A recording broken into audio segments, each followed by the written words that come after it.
So, I wanted to do an update video on my Discharger because I did it at the end of the open beta, and after that, with the release version, things changed quite a bit, and the big question was, will the Discharger still be viable? Because there were some pretty big nerfs to the Discharge build. First of all, they increased the mana cost to discharge by a lot.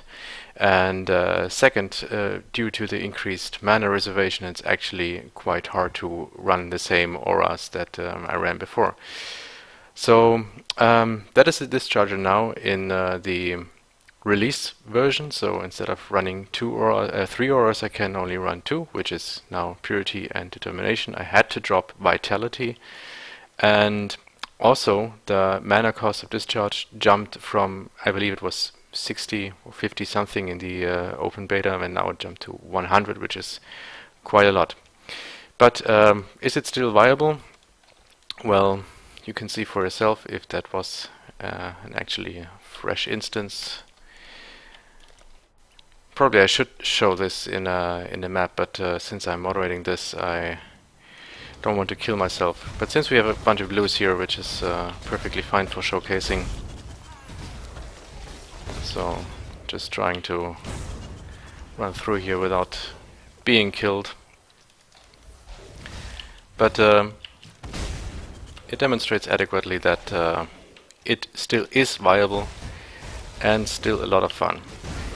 Dropping Vitality is of course dangerous, especially in situations like this. But if played carefully, and since I have much more life than I had before, it's still possible. And the changes I had to do, or I had to make in the passive tree aren't that big. It's still pretty much the same build, although now on Nemesis I try to do things a little bit differently. So first of all, this is what the build looks like.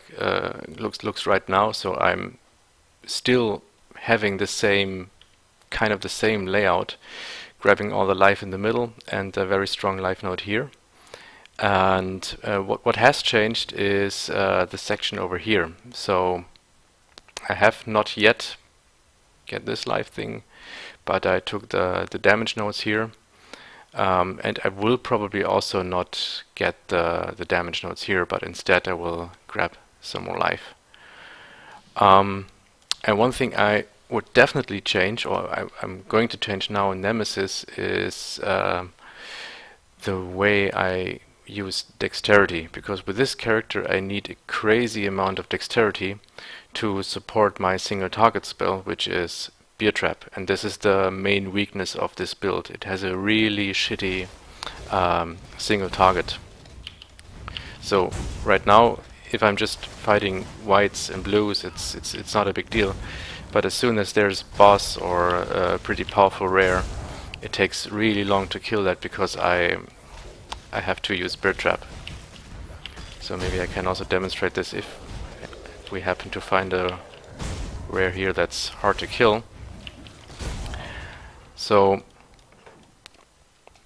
what I'm trying now in Nemesis is I'm leveling the build with Fireball instead of Fire Trap and Bear Trap, and I want to switch that to either Cold Snap or Flame Totem. I'm actually not sure which one to use, and the problem with both of them is that they don't work well with elemental equilibrium.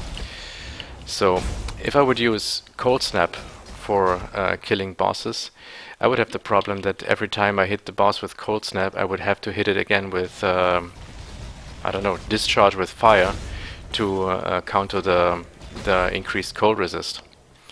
And pretty much the same goes for Flame Totem. So I'm thinking maybe in the final Discharge build I have to drop elemental equilibrium again, which is really sad because it's a really nice damage upgrade. But using stuff like Flame Totem would be pretty nice if I link it, for example, with Knockback and Blind, because then bosses would would have a really hard time to get to the flame totem, because they will always be knocked back by the totem itself, and the blind effect will also make it so that the boss is very unlikely to hit me. And by the way, as you can see here, single target terrible. I have to use my beer traps. Beer traps don't do much damage. This is life regen and life leech, so pretty hard to kill. So flame totem and knockback blind would be one possibility, but again, with elemental equilibrium, not that good. And cold snap using the Voll's protector is also maybe nice, because I can bypass the cooldown. Cold snap usually has a 4-second cooldown, but you can bypass the cooldown by expending a power charge. And since this build gets a lot of power charges, I can spam cold snap all the time. But again, with elemental equilibrium, not that easy, because I would have to alter fire and cold all the time. So I'm probably going to try both. I will level both cold snap and flame totem in my offhand when while I'm leveling the discharger on nemesis, and then see what works best. But what I really want to get rid of is the ridiculous dex requirements that the gems have right now. So as you can see, beer trap, it requires 136 dex. Fire trap not so much, but it's a waste of skill points that I currently have. It's this dex node here and this dex node here, and I could probably drop both and get more life, more damage, more resist, instead of relying on those, because the only thing you really need is 58 dex for chain and 55 dex for greater multiple projectiles. So 58 is the number you're aiming for, and you can get that easily from gear, so you don't need extra passives for that. So let me head back to town and show you what I have in mind for the final version of the build. So that's what it looks like at level 90. Not much of a difference. So you get a holy fire node, which 30% with 30% increased burning damage, and all the life nodes over here and over here, which pretty much completes your build for survivability.